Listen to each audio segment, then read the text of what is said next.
ঢাকা বিশ্ববিদ্যালয়ের শিক্ষক ডক্টর সামিনা লুৎফার প্রতি ইসলাম বিদ্বেষের অভিযোগ ও পাঠ্যপুস্তক সংশোধন বাতিল করার দাবিতে রাজু ভাস্কর্যের পাদদেশে প্রতিবাদ মিছিল আয়োজন করছে শিক্ষার্থীরা।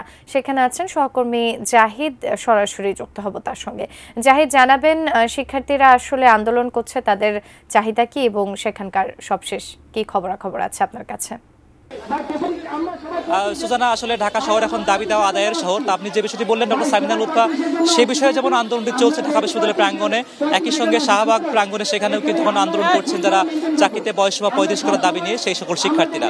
এবং সকালেও আপনাকে এই খবরটি জানিয়েছিলাম, মূলত নানা কারণেই আসলে এই দাবি দেওয়ার সূত্রপাত। এবং করোনার কারণেই অনেকেই হয়তোবা তারা চাকরিতে আবেদন করার সুযোগটি পাচ্ছিলেন না। এর পাশাপাশি অনেকেই যারা স্নাতক শেষ করতে দীর্ঘ সময় নিয়ে ফেলেছিলেন তারাও আবেদনের সুযোগটি পাননি।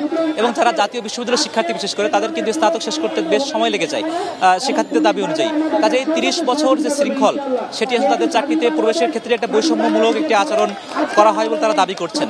এবং আজকের এই সমাবেশের নাম কিন্তু চূড়ান্ত মহাসমাবেশ, অর্থাৎ আজই তাদের দাবি দেওয়া আদায়ের একটি সুন্দরতম দিন, দাবি দেওয়া আদায়ের একটি শেষ দিন হিসেবে তারা একটা ইঙ্গিতপূর্ণ কথাবার্তা বলছেন।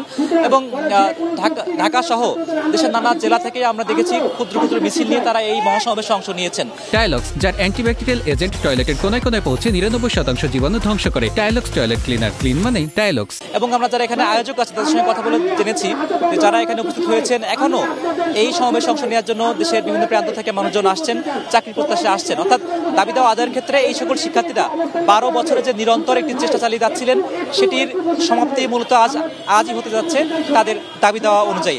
এবং ন্যূনতম বয়সসীমা 35 এবং কোনো কোনো ক্ষেত্রে তারা কিন্তু উন্মুক্ত করারও দাবি জানাচ্ছেন। অর্থাৎ এমন এমন চাকরিকে তারা ইঙ্গিত করছেন যেখানে মূলত আসলে এই 35 বয়সসীমাটাও থাকা উচিত না বলে তারা মনে করেন। কাজেই এই দাবি দেওয়া মানার ক্ষেত্রে বা দাবি দেওয়া সরকারকে মানতে বাধ্য করার ক্ষেত্রে যে সকল পদক্ষেপ নেওয়া যায় সে বিষয়ের বক্তব্যটাও তেমন আসছে।